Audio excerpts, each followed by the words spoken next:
Close your eyes and imagine this. You're leaning back, totally relaxed, listening to your favorite band playing. Or maybe you're by the ocean, listening to the waves crash rhythmically on the shore. Perhaps it's a distant thunderstorm rolling in with deep, rumbling power. Now imagine hearing a loved one's voice, telling you about their day, the comfort, the warmth, the intimacy in every word. And suddenly, a police siren screams through the air, snapping you to attention. Now imagine, all of that is gone. No music, no waves, no voice, no sound.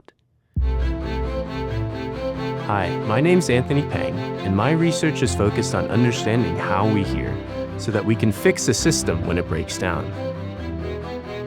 Specifically, I study how sound vibrations in the air are transformed into the electrical signals our brains can understand. This process is incredibly complex. The tiny sensory cells responsible for hearing are tucked away deep inside the densest bone in the human body, and the movements they detect are 100,000 times smaller than the thickness of a sheet of paper.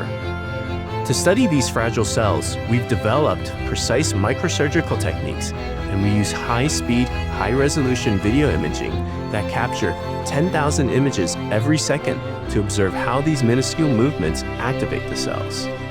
At the same time, we record the electrical signals they produce. By decoding this intricate dance between motion and electricity, we hope not only to understand hearing loss, but also one day restore it. And maybe, just maybe, we'll take it one step further to explore what superhuman hearing might look like.